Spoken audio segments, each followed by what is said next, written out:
alunas e alunos! Hoje nós vamos continuar a nossa aula a respeito do trabalho no mundo, lembrando que nós já conversamos um pouquinho a respeito do trabalho agrícola. Eu acabei dividindo essa aula em 3 partes, que corresponderiam mais ou menos aos 3 setores da economia que a gente comentou. Então, o setor primário da economia é aquele da extração direta da natureza, a gente já falou no vídeo anterior. No vídeo de hoje nós vamos falar sobre o setor secundário, que é o setor de transformação de matérias-primas, e no vídeo futuro nós falaremos a respeito do setor terciário, que é o setor de serviços. E quando a gente pensa em setor secundário da economia, de transformação de alguma matéria-prima, a gente pensa especificamente em trabalho industrial, né? Só que antes de chegar no trabalho industrial, eu preciso que vocês conheçam outros 2 tipos de trabalho anteriores ao industrial, na verdade precursores do trabalho industrial. Sem eles o trabalho industrial não teria se desenvolvido da mesma maneira, que são o trabalho artesanal e o trabalho manufaturado. O trabalho artesanal, ele é bem antigo já, e na verdade eu coloquei aqui que é desde a Baixa Idade Média, mas ele já existe na Idade Antiga, na Alta Idade Média também, mas só lembrando que na Alta Idade Média o comércio se retrai bastante, e as atividades de transformação da natureza também, tá? Então ele vai não renascer, mas ele vai se revigorar, vamos colocar assim, a partir da Baixa Idade Média e vai durar até o século XVII. As características principais do trabalho artesanal são que o artesão, ele é ao mesmo tempo proprietário da oficina, proprietário da matéria-prima, proprietário das técnicas de produção e trabalhador. Ou seja, ele é o cara que faz tudo a respeito daquele produto, tá? Então eu coloquei aqui também, ó, ele executa todas as etapas produtivas e de comercialização também. Lembra aí, na Baixa Idade Média, quando estão as cidades ressurgindo lá, os burgos, está tudo se formando novamente, se dinamizando novamente, os artesãos são aquelas pessoas que vão fazer todo o trabalho em volta de um produto só. Por exemplo, vamos pensar em um sapateiro da Idade Média. Ele vai cuidar desde o momento da compra da matéria-prima, que seria o couro, por exemplo, até o momento da venda. Se alguém for procurar um sapato para fazer, vai lá no sapateiro. O próprio sapateiro vai medir o pé da pessoa, as dimensões todas, vai começar a preparação do couro, para daí costurar, fazer todo o processo aí de fabricação mesmo do produto, do sapato no caso, e depois vender. Ou seja, não existe uma divisão do trabalho muito clara, você não tem trabalhadores especializados em cada etapa da produção. Se você comparar com hoje, por exemplo, fábrica de tênis. Numa fábrica de tênis, você não tem uma pessoa só fabricando o tênis inteiro. Você tem várias pessoas, uma em seguida da outra, e cada uma com uma função extremamente específica, né? Então, sei lá, agora talvez nem sejam mais pessoas, pode ser que sejam robôs, né? Com a função específica de colocar o amortecedor no lugar certo. Aí o outro vai fabricar só o cadarço, o outro vai fazer uma outra coisa. O trabalho artesanal é ao contrário disso, o trabalhador ele concentra todas as funções, tá? A manufatura, ela não se diferencia do artesanato pelo fato de ser tudo fabricado à mão. Tanto que o nome manufatura significa isso, né? Fazer à mão alguma coisa. O que diferencia a manufatura do artesanato é justamente o fato de que a partir desse momento, que são séculos 17 e 18, o trabalho manufatureiro começa a separar um pouquinho alguns cargos, algumas funções. Nem sempre o trabalhador é o proprietário, seja da matéria-prima, seja da oficina que ele está trabalhando. Então aqui a gente já começa a ter uma divisão do trabalho muito mais definida, que vai se fortalecer imensamente lá com a Revolução Industrial, que é o que a gente vai falar a seguir, tá? Então nesse caso nós temos uma divisão entre quem é proprietário e quem é a pessoa que vai produzir de fato, que é o artesão. Nós temos a diferenciação de cargos, aqui começa a ter uma diferença entre o trabalho manual e o trabalho intelectual. Então, por exemplo, alguém fica só na função de administrar a oficina e a outra pessoa fica só na função manual de produzir, no caso, o sapato ou qualquer outro produto que vocês queiram pensar. E a divisão do trabalho agora sim começa a ficar mais complexa e isso vai se aumentar de grau na Revolução Industrial. Agora sim, tratando do trabalho industrial, a gente vai começar a falar a respeito da primeira revolução industrial, que vai mudar todo o paradigma de produção. É uma nova forma de produção, por isso que a gente chama de revolução, embora muita gente leve o termo revolução como sendo uma coisa bastante brusca, né? A revolução ela é uma ruptura sempre, ela é uma mudança muito grande. Nesse caso, vai depender do que você considera ser uma mudança brusca ou não. Porque a primeira revolução industrial, esse primeiro momento aí de substituição da produção pela maquinofatura, que eu já vou explicar para vocês, ele dura mais ou menos um século. Então, assim, não é uma mudança exatamente rápida, depende do seu referencial, né? Mas não é uma mudança exatamente rápida, mas ela é bastante significativa, é uma mudança muito intensa. A maquinofatura ela vai se contrapor ao artesanato e à manufatura que a gente acabou de ver, justamente, principalmente por conta da divisão do trabalho, que vai ser bem maior, tá? Além disso, a gente tem, pelo nome, maquinofatura, a partir de agora, as máquinas vão produzir muito. E isso vai fazer diferença tanto nas relações de produção, quanto na produção em si. Por quê? Você vai ter uma produção de mercadorias muito maior do que antes. A máquina ela não se cansa, né? Então ela vai muito mais rápido e produz em muito maior quantidade. A velocidade da produção e a quantidade da produção vão se modificar nesse sentido. Além disso, a partir de agora a gente tem uma grande especialização dos trabalhadores. Isso significa que cada um vai ter uma tarefa bem específica dentro da fábrica. Não vai ser mais igual ao artesão que fazia todo o processo produtivo, que era muito mais lento, né? Se você tiver que fazer um monte de tarefas para completar um produto no final, isso demora muito mais do que se você montar uma linha de produção, cada um com uma tarefa específica, que é o que vai acontecer aqui na maquinofatura. Além disso, a gente tem agora duas classes novas. Então lembra que antes o artesão ele era dono da oficina, dono da matéria-prima, dono do produto final. Agora não, agora a gente tem um grupo de pessoas que é dona da fábrica especificamente, da fábrica, dos equipamentos, da matéria-prima, das técnicas, das máquinas em si, né? E uma outra classe, um outro grupo de pessoas maior em quantidade, que vai trabalhar na fábrica. Então esses aqui, a burguesia que a gente chama, são os proprietários, eles oferecem um lugar para você trabalhar a matéria-prima e o proletariado oferece o trabalho em si, a mão de obra de fato, tá? E aí falando da primeira revolução industrial, a gente precisa ter em mente que aqui a gente já está falando de capitalismo a todo vapor, tá? Já é a segunda fase do capitalismo. A primeira fase é chamada de capitalismo mercantil, é o capitalismo do comércio. É aquele que acontece no Brasil colônia, por exemplo, né? Entre metrópole e colônia. A riqueza gerada, o lucro gerado está muito ligado ao comércio. Essa segunda fase chama-se capitalismo industrial, justamente tamanho é a importância dessa manufatura, ou melhor, dessa maquinofatura que vai surgir agora. E aí eu coloquei aqui para vocês as causas da Revolução Industrial, da primeira Revolução Industrial. Na verdade, eu vou mudar, eu vou falar assim, por que foi na Inglaterra? Por que não foi em outro lugar? Né? Porque o primeiro país a fazer a Revolução Industrial é a Inglaterra. Embora depois a França e alguns outros vão tentar alcançar a Inglaterra, ela é pioneira. Por quê? Né? E aí eu coloquei 3 fatores que são assim, os mais básicos para a Inglaterra ter sido pioneira nesse sentido. Primeiro é o êxodo rural. A Inglaterra foi o primeiro país que realmente expulsou muita gente do campo e essas pessoas foram todas para a cidade. Essa expulsão se deu por conta de um processo chamado de cercamentos. Os cercamentos é quando as terras comunais lá lembra dos feudos? Que existiam umas divisões lá nos feudos? Existiam as terras comunais, que os servos podiam utilizar. Também era dos servos, né? Não era só do nobre. Os cercamentos tiraram isso. Eles tiraram a possibilidade do servo utilizar, do camponês, né? Utilizar a terra comunal. Ou seja, eles ficaram sem meio de vida mesmo morando no feudo. Eles não podiam utilizar essa terra livremente. E isso os expulsou para algum lugar que eles achavam que poderiam ser úteis, que poderiam ganhar sua vida, que foram as cidades. Então aqui a gente já vai ter um problema de inchaço urbano, tá? Esse êxodo rural ele é importante para a Revolução Industrial porque a gente vai ter um excedente de mão de obra.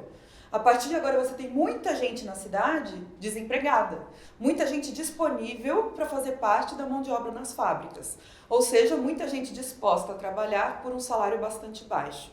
que vai ser um dos nossos problemas aqui também. Outro fator que a Inglaterra tinha era capital, ou seja, muita gente na Inglaterra tinha dinheiro para poder investir em máquinas, que é uma coisa extremamente cara, né? São várias tecnologias novas que vão surgindo aqui, e que a Inglaterra tinha dinheiro para bancar isso. Inclusive, a gente pode até pensar que parte desse dinheiro vem do Brasil, porque, não sei se vocês se lembram, o ciclo do ouro no Brasil vai se dar mais ou menos nesse período, e Portugal e Inglaterra tinham vários acordos comerciais. Então, o ouro que vinha do Brasil para Portugal já passava quase que diretamente para a Inglaterra. E aí a Inglaterra vai acabar financiando muito da Revolução Industrial com o ouro brasileiro. E finalmente a Inglaterra tinha uma coisa que ninguém tinha ainda, que é a burguesia no poder. Então, esses proprietários de fábricas primeiro entraram na Inglaterra no poder, através da Revolução Puritana, da Revolução Gloriosa, que acontecem lá no século XVII. Esses caras vão conseguir acesso ao parlamento e quando eles estão lá no poder, eles conseguem fazer leis muito mais favoráveis à questão da implementação de fábricas e etc. Então a Inglaterra ela conseguiu vários fatores. Outro fator que eu não coloquei aqui na lousa, mas é as reservas de carvão mineral que tinham na Inglaterra. O carvão vai ser uma fonte de energia fundamental, porque a grande invenção da primeira Revolução Industrial é a máquina a vapor. Então você precisa de alguma coisa que produza bastante vapor, bastante calor, e o carvão faz isso, né? E era muito barato na época, então eles utilizaram isso como fonte de energia principal. E a máquina a vapor, ela vai ser uma verdadeira revolução porque ela vai impulsionar a indústria têxtil, a indústria de tecidos lá na Inglaterra. Eles já tinham muita ovelha, muita criação de ovelha, então lã não faltava. Eles conseguiram algodão também. E a partir do momento em que você cria um tear mecânico, uma máquina que ajuda você a tecer, a fazer um tecido, você tem a faca e o queijo na mão, né? Porque a partir de agora eles vão, assim, a indústria têxtil inglesa vai bombar, no geral. Porque agora você tem mão de obra, você tem a fábrica montada, você tem a invenção necessária para acelerar a produção, é só vender, né? Vender e lucrar. Basicamente é isso que vai acontecer. Nosso problema aqui vai ser as condições de trabalho nesse momento da história, né? Da história inglesa principalmente. Porque, afinal de contas, estamos falando de trabalho. Então, como é que o operariado ou o proletariado lidava com essa situação de produção? Então, em primeiro lugar, lembra que aqui a gente tem uma divisão do trabalho muito forte, cada um fazendo uma partezinha da produção. Eu vou falar um pouco melhor sobre isso daqui a pouquinho, na segunda Revolução Industrial. Além disso, os salários eram baixíssimos, porque, como eu expliquei, a oferta de mão de obra era muito grande. Tinha muita gente desempregada e disposta a trabalhar, disposta a aceitar salários muito baixos. Porque era ou um salário muito baixo ou ficar desempregado, esse era o dilema, né? Então, muita gente aceitava salários baixos, lembrando que havia também uma hierarquia. Então, os homens ganhavam um pouco mais, as mulheres ganhavam menos. E havia também o trabalho infantil, que a gente precisa lembrar, né? O trabalho infantil não só era permitido, como também era estimulado. Esse nome, proletariado, vem de prole. Prole é a cria, né? Você ter filhos, basicamente. Então, a riqueza do proletariado são os seus filhos, porque são eles que vão ajudar a sustentar a casa trabalhando e ganhando lá um salário bem pequeno, mas era o que ajudava ali nas despesas da casa. Tá? Então o trabalho infantil também era muito forte nesse momento. Além disso, a gente tinha jornadas de trabalho enormes, assim, longuíssimas, chegavam a 16 horas por dia, e não era um trabalho simples, né? Era um trabalho muito braçal, muito intenso. Então 16 horas de jornada de trabalho era extenuante. Nós tínhamos também condições bastante insalubres de trabalho. Isso significa que muita gente ficava doente trabalhando, seja dor na coluna, dor no pescoço, braços, aliás, braços decepados, dependendo do tipo de máquina que você operava, né? Nas minas, os trabalhos eram, assim, absurdamente insalubres, porque a pessoa tinha que entrar no subterrâneo sem segurança alguma, podia desmoronar a qualquer momento, isso era super comum de acontecer, um monte de gente morria nisso. Sem proteção para o pulmão, porque aí você vai estar respirando um ar viciado e quando você extrai o carvão, fica fuligem pelo ar, né? Então você vai respirando aquilo. Então, problemas de pulmão eram muito, muito comuns nesse momento da primeira Revolução Industrial. E as crianças trabalhavam muito nas minas. Por quê? Elas são pequenas e elas cabiam em buracos que os adultos não cabiam. Então, elas, além de serem crianças, além de trabalharem por jornada de trabalho muito grandes, salários baixíssimos, elas ainda ficavam doentes com muita frequência, né? E trabalho têxtil também, que eu coloquei para vocês, trabalhar com tecido gera muita poeira de tecido e a gente acaba respirando isso também. Então, por exemplo, a gente tem que lembrar que esses caras não tinham luva, não tinham bota, ou pelo menos essa não era uma exigência da fábrica. Não tinham máscara, então todo mundo respirava esses detritos que tinha por aí, né? Um absurdo hoje, em termos trabalhistas, pensar em condições desse jeito, embora ainda aconteça em alguns lugares, né? E a gente tem também as condições de moradia muito insalubres. Estamos falando aqui de trabalho, mas o restante das 16 horas do dia que o trabalhador ia para casa não eram mais fáceis. Muitas vezes moravam no que a gente chama aqui no Brasil de cortiços, então muitas famílias juntas, condições de falta de higiene, de falta de segurança na casa, né? Casas feitas de materiais que não são recomendáveis e coisas do tipo. Então, não era uma vida fácil se você fosse um trabalhador aí na primeira Revolução Industrial, um proletário. As consequências de tudo isso que eu acabei de falar para vocês, da maquinofatura, da primeira Revolução Industrial, do desenvolvimento da máquina a vapor e dessas condições de trabalho, são muitas, tá? Eu separei algumas aqui para a gente pensar. Primeiro, a urbanização. Como eu falei, a partir de agora muda o paradigma de ocupação no mundo. Vai começar pela Inglaterra, mas os outros países vão seguir isso também. Vai se inverter. Se antes a população rural era maior que a população urbana, a partir de agora isso vai começar a se inverter, tá? As pessoas do campo vão começar a ir para a cidade em busca de emprego, em busca de salário. Nós temos também uma relação ser humano-natureza que vai se modificar muito. Antes a gente lidava com a natureza pelo tempo da natureza, né? Então até a Idade Média o que a gente tem é o ser humano respeitando, por exemplo, as estações para você poder fazer as plantações, colheitas, etc. Com a fábrica você tem horário, então você não está mais lidando com o tempo da natureza, a partir de agora é o tempo do relógio. E a natureza em si, ela vai começar a ser vista como algo subordinado ao ser humano, como algo a ser dominado, como algo a ser controlado.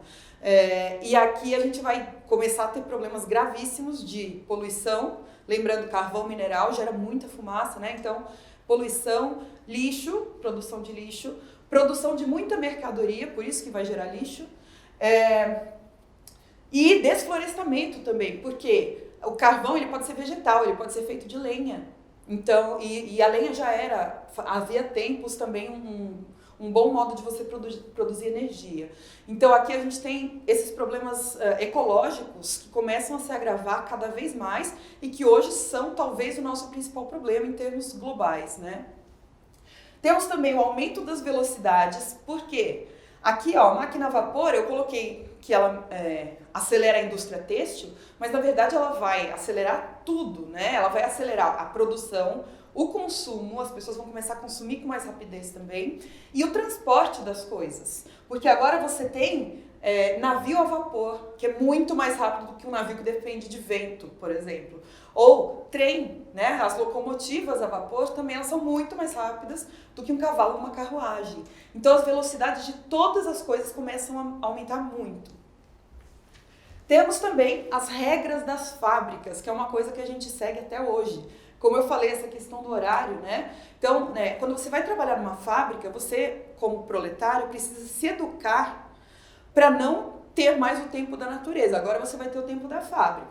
Então você vai ter que respeitar o sinal da fábrica, que vai te falar qual é o momento de você comer, qual é o momento de você ir para casa e dormir, qual é o momento de você parar para descansar, se tiver um momento de parar para descansar, e assim por diante. Você vai ter que se disciplinar, então por isso que a gente fala na disciplinarização do trabalhador. Você vai ter que se disciplinar para cumprir as regras da fábrica, para cumprir os horários, para cumprir a produção da fábrica no geral. Inclusive, essas regras da fábrica, às vezes, extrapolavam o espaço da fábrica.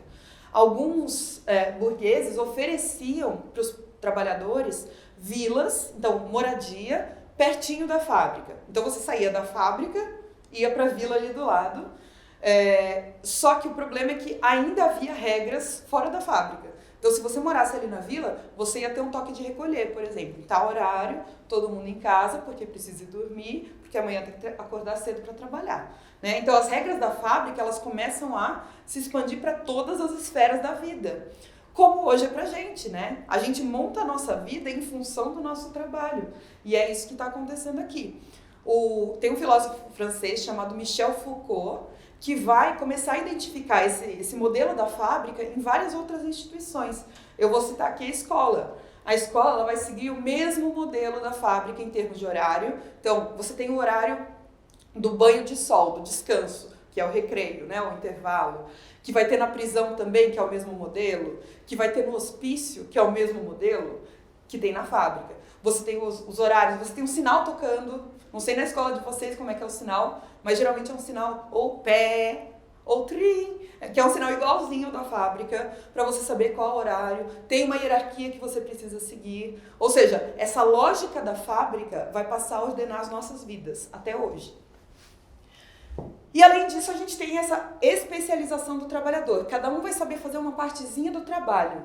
Isso significa que, geralmente, um trabalhador não vai conseguir produzir um produto inteiro.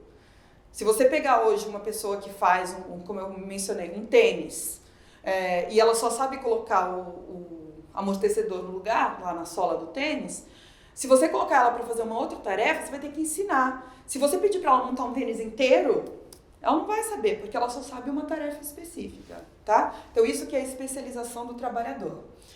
E, por fim, a gente tem aqui os movimentos reivindicatórios. Por quê? Diante dessas condições tão horríveis, tão insalubres e tão exploratórias de produção, o proletariado vai ver que, assim, precisa dar um jeito de se organizar para pedir melhorias. E eles vão fazer isso através da criação de sindicatos. Aqui começam os movimentos grevistas, por exemplo, porque os trabalhadores começam a perceber que se a gente parar a produção, se a gente se recusar a trabalhar, o burguês lá não vai ter lucro. Então a gente ganha um poder de barganha com ele, né? A gente ganha o poder de reivindicar melhores salários ou menores jornadas de trabalho, coisas assim. Aqui na Inglaterra a gente vai ter dois movimentos importantes nesse início da Revolução Industrial, que é o movimento ludista, que são os quebradores de máquinas. Alguns trabalhadores vão quebrar as máquinas das fábricas de tão revoltados que eles vão ficar com essa exploração que eles estão sofrendo. E o movimento cartista, que é um pouco mais organizado e que vai ser um pouco mais duradouro também, vai obter algumas conquistas dentro dessa questão trabalhista. A segunda Revolução Industrial aconteceu principalmente entre os anos de 1850 e 1950, por volta disso, e tem como destaques a Alemanha e os Estados Unidos. O Japão também entra um pouquinho aí.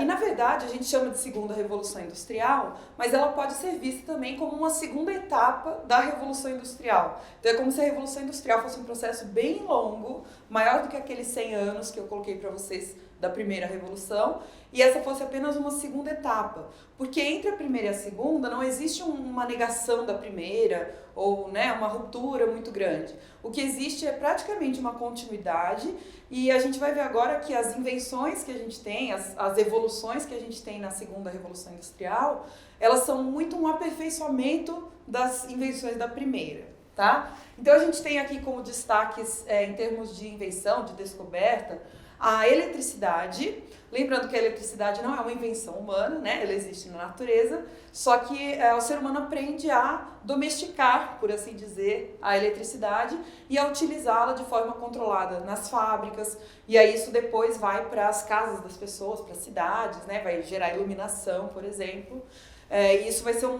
Isso sim vai ser uma grande revolução dentro das fábricas, porque a partir de agora você pode trabalhar inclusive à noite, porque vai ter luz, você vai conseguir enxergar as coisas. As máquinas vão poder funcionar por muito mais tempo do que antes, porque elas estão ligadas na eletricidade. Além disso, a gente tem um grande desenvolvimento da indústria química, com destaque aqui para os corantes sintéticos, para o motor a combustão. Esse vai ser muito importante. Lembra que lá na primeira Revolução Industrial a gente tem o motor a vapor. Agora o motor a combustão, ele é muito mais eficiente do que o motor a vapor. Então, as velocidades vão aumentar ainda mais. A gente tem agora o petróleo como principal fonte de energia porque é uma energia química, não é mais uma energia térmica como a do carvão, embora o carvão e a lenha continuem a ser utilizados, tá? Mas agora o petróleo vai ser um grande substituto aí, se for necessário. E a gente tem também o desenvolvimento da siderurgia, que é a fabricação de aço. O aço é uma liga metálica bastante leve, bastante resistente, que vai servir para várias invenções, vários objetos que a gente vai precisar, tanto no dia a dia quanto em guerras e em outras situações aí da nossa vida. Então a gente tem, por exemplo, nesse momento, o desenvolvimento dos carros, do telégrafo, que depois vai se desenvolver em telefone, internet mais tarde, né? Mas o telégrafo, aviões, a Primeira Guerra e a Segunda Guerra Mundiais devem muito à Segunda Revolução Industrial. E provavelmente a Segunda Revolução Industrial deve muito às guerras mundiais também, porque a guerra costuma ser um momento de urgência, né? Em que as pessoas buscam aperfeiçoar as tecnologias com muita rapidez para poder vencer o inimigo. Então a gente vai ter várias invenções importantes aqui para pensar que a gente usa até hoje, mesmo que seja uma versão um pouquinho melhorada, um pouquinho mais moderna do que o que a gente viu lá, tá? E as condições de trabalho aqui, o que a gente vai se focar é a questão da superespecialização. Como a gente falou, no trabalho maquinofaturado, a gente tem o proletariado com a divisão de trabalho muito clara. Então, cada pessoa faz uma tarefa específica. Nesse momento da Segunda Revolução Industrial, isso vai se intensificar bastante, pelo Fordismo e pelo Taylorismo. Essas duas correntes de engenharia vêm dos nomes de dois engenheiros, Taylor e Ford, e eles vão bolar um tipo de trabalho, um tipo de organização do trabalho para tornar mais eficiente o trabalho na fábrica. Então, o primeiro que faz isso é o Taylor, na verdade, ele é cronologicamente anterior ao Ford, e o Ford vai estudar o que o Taylor fez e também acrescentar algumas coisas, tá? Basicamente, o que eles vão fazer é melhorar o controle dos trabalhadores, então, controlar o horário que o trabalhador está lá na fábrica, controlar o horário de descanso, isso é importante porque cada minuto que você perde também produção. E o Ford vai organizar tudo isso numa linha de montagem. Então, a questão da esteira rolante, por exemplo. Agora a gente tem uma linha de produção em massa, né? Produção em grande quantidade e em grande velocidade. Eu queria que vocês se lembrassem aqui do filme do Charlie Chaplin, que é o Tempos Modernos, não sei se vocês já viram. O Charlie Chaplin é um operário de fábrica, ele trabalha na frente de uma esteira rolante e ele trabalha apertando um parafuso.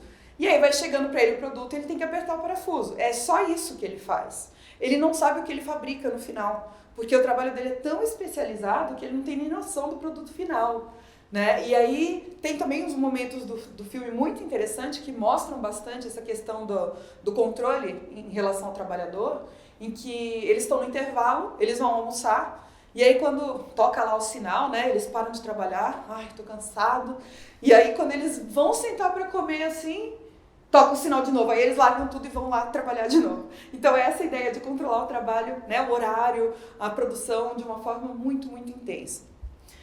E as consequências desse segundo momento da Revolução Industrial são, principalmente, o imperialismo, porque a partir de agora as potências europeias vão voltar os seus olhos para continentes ainda inexplorados por eles, como o continente africano, o continente asiático, porque eles vão enxergar nesses continentes um potencial de matéria-prima barata e de mão de obra barata. Então eles vão começar a super explorar não só os trabalhadores, mas também os trabalhadores de outros continentes e a natureza de outros continentes também, tá?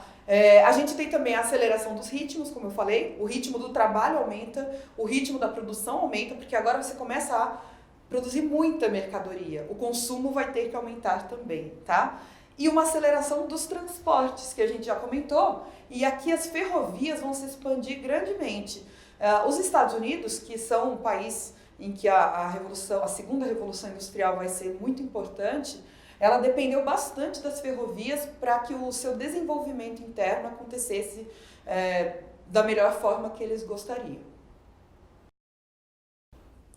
A terceira Revolução Industrial também é chamada de Revolução Técnico-Científica Informacional, porque, na verdade, ela vai conseguir aliar, juntar 4 coisas. No nome tem só 3, mas são 4 coisas. A parte tecnológica, técnica, com a ciência, com a informação com a produção. Então, na verdade, esses 4 campos vão trabalhar juntos nesse terceiro momento da Revolução Industrial para poder melhorar a produção, tá? Então, se você for pensar, as pesquisas científicas a partir de agora, elas se voltam muito para o aprimoramento da tecnologia e para aquilo que o mercado está precisando. E é daqui que vem essa mentalidade de que, por exemplo, algumas áreas do conhecimento não são muito produtivas, não são muito lucrativas, portanto, devem ser excluídas aí do panorama da universidade, por exemplo. Então, a gente tem ouvido muito esse discurso de que as humanidades, as matérias de humanas, são inúteis, entre aspas, porque elas não geram um lucro imediato. Só que, na verdade, as humanidades são absolutamente necessárias, não só para que se produza esse tipo de coisa, como para a gente analisar a nossa sociedade e possa melhorar, para que a gente possa melhorá-la também, né? Então, é uma questão muito de reflexão sobre a sociedade em que a gente vive. A reflexão também é uma condição humana que a gente deve prestar atenção, né? E não só a parte tecnológica. Mas, no geral, essa terceira fase da revolução, ela é muito mais próxima da gente. Vocês vão conseguir identificar aqui muitas coisas que a gente usa no dia a dia, né? Essa fase vai de mais ou menos a segunda metade do século XX até os anos 2000. A gente tem como principais invenções a informática, a microeletrônica, que vão culminar aí na produção e na invenção dos computadores, do celular, da internet. Então, vocês só estão me assistindo aí porque a terceira revolução industrial tornou isso possível, né? E a gente tem também a biotecnologia como um grande expoente aí da tecnologia aliada à ciência para poder melhorar a produção, né? Então, se você for pensar a produção agrícola, hoje em dia depende muito da biotecnologia, de transgênicos, por exemplo, né? De sementes geneticamente modificadas e coisas do tipo. O que mais nos interessa para a aula sobre trabalho são as condições de trabalho que vão aflorar aí nesse terceiro momento da Revolução Industrial. O destaque é para o toyotismo. Então, se antes, na segunda Revolução Industrial, a gente tinha o Fordismo e o Taylorismo, aquela ideia da esteira rolante, da linha de produção em massa, o toyotismo ele vai inverter um pouco essa lógica. O toyotismo vai fazer uma produção por demanda. E isso significa que eles só vão produzir aquilo que o mercado aguenta absorver. Só vão produzir, vou colocar as palavras assim, por encomenda. Tá? Então, ou seja, enquanto o Ford, lá na sua fábrica de carros, produzia o quanto ele pudesse, produzia muito em massa, o toyotismo já vai pensar ao contrário. Ele vai pensar, só vou produzir aquilo que o mercado consegue comprar. É uma lógica de menos desperdício, né? Mas que, por outro lado, nem tudo são flores, por outro lado, vai acabar desregulamentando algumas condições de trabalho e alguns direitos trabalhistas. Por quê? Imagina que você é um empresário, um dono de uma empresa. Se você só está produzindo por demanda, essa demanda costuma ser um pouco variável, né? Então você vai ter que administrar a questão de contratar trabalhadores e demitir trabalhadores. Porque você não precisa ficar com, sei lá, 1.000 trabalhadores o ano inteiro. Porque você não vai produzir tanto assim o ano inteiro. Então, talvez numa estação em que você precisar produzir mais, você contrata esses 1.000 trabalhadores. No resto do ano, você só vai precisar de 500. Aí você vai ter que demitir esses outros 500. Então, o que vai acontecer é que esse toyotismo, às vezes, gera desemprego por conta dessa demanda variável.